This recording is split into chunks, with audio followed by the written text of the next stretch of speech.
So the basic requirement for installing a virtual machine on our Windows operating system is gonna be something like that. We kind of need an operating system. Windows could be above Windows 10, and Windows 10 could work, and maybe Windows 7 also works. There's no problem with that. But what is requirement is the 4 GB of minimum RAM. At least it should be there. Mine current PC is having like around 8 GBs of RAM, so that will be sufficient. But 4 GB could work. There is no problem with that. And at least of 100 GB of space, but you don't need that much of space. But at least you should have at least around 100 GB of space in your machine. It could also work fine with around 30 to 40 GBs of space, so there is no problem with that too. So the first thing which we have to do is to go to your any search engine whichever you like, and all you have to do is to go and search about download VirtualBox, and over there you have to hop to the link virtualbox.org. You can also directly type this link virtualbox.org, hit it, and at the very first page you're going to have some options regarding that which virtual boxes you're gonna need to download. So for in this case, since we're using Windows operating system, what we're gonna do is we're going to hit the Windows hosts, and it will eventually start the download. I already have downloaded it, so there is nothing much to worry about. So it's already been downloaded.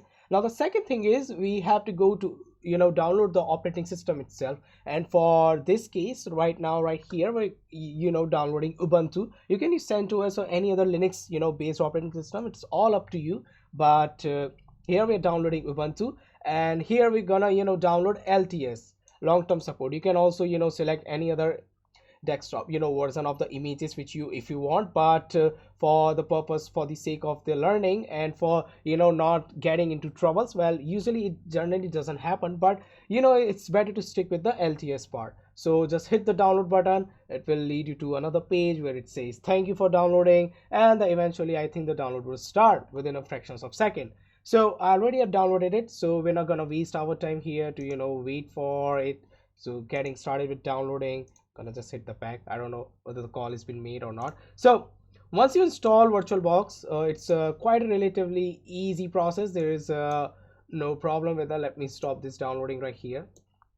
It does it. We don't even need that. So after installing the VirtualBox manager, it's quite easy. You don't have to do anything, just have to hit some next buttons, and like relatively easy. So after that, what we have to do is to create a new VirtualBox, and for that we have to hit the new button right here. Now here you can name it anything you want so that you can remember, because in virtual boxes we can have like multiple virtual machines, and here we're going to create our first virtual machine, and it's going to name be like Ubuntu English. I'm just naming it anything. You can name it anything you want. And now here it's the location where it's been gonna created, and here the ISO image that you have to select. So just hit this arrow button and just select others. You can go and select whichever the ISO you want. So we want Ubuntu because we have to work on the Ubuntu operating system, and here it is. Now just select next. You don't have to do much. Oh, okay, so I already have one folder. Wait, okay. Oh, I already have created one. Gonna have to change this to others. Now here I'm gonna create a new, maybe I'm gonna delete the old one. It will be much better. Yeah, select the folder. So it's gonna create a new folder. It would be like a fresh start. Yeah, oh yeah, it's working. So okay, so now here with the username, you can select any username you want, and with the password, like remember you have to change the password so that you can use it, or the other person could not have the higher privileges. So we'll talk about the privileges, but it's like a security measure you should take and you should consider. So I'm gonna name it myself, and with password I'm gonna leave it as it is for now for the sake of this video, but you can change it. There's nothing harm in that. Here's a host name, and it's a domain name, so it's just so that the internet should get connected with our virtual box in eventually in the virtual machine. All you have to do then here, you can like assign a little bit more RAM, because I have around 8 GBs 8 gigs of RAM. So I'm gonna stick with inside this green zone, so that I won't having any other performance issue on my main host machine. And you can increase the CPUs custom. I'm giving it like 2 CPUs right now. It's 3 and it's 4 because I'm only having a 4-core machine right now. It's my old machine. My new machine just got bricked, so I have to work on this. But eventually most of you people also having like quite a not having too much of a powerful machine, and that's perfectly fine. That's not a big problem, and that's why virtual machines are also here. So I'm gonna stick with this sort of settings. You can like tweak according to yourself, maybe give some 4 GBs of RAM if you can. There is no problem with that.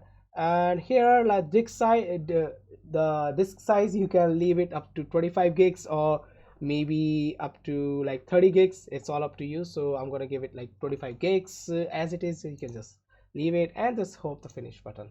It was just so easy, you don't have to do too much of it. And now it's just powering up the VM itself. So let's get power on, and I think we're gonna see a new screen where we have to perform the installation of the Ubuntu, which we already have selected, by the way. So let it get just turned on and we'll see. Oh, it just did. It just did. So now the VirtualBox is showing. You can just close this button, try install Ubuntu. You can press enter, and as soon as it's started, will be, I think it's not going to, yeah. So that's it. So it's currently like stuck to this particular resolution, and I think after installation we might be able to change the resolution.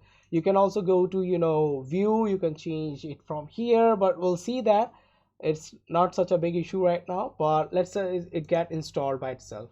So let's just wait till it get installed, and meanwhile I'm gonna pause this right here so it won't be too much for long, so you guys don't have to wait unnecessary. And it's currently on the behind showing that it's running right here. There are certain settings are still up on here. So let's see.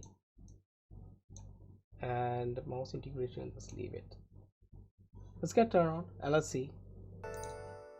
Now it is on, and verifying the installation configuration, and it does that.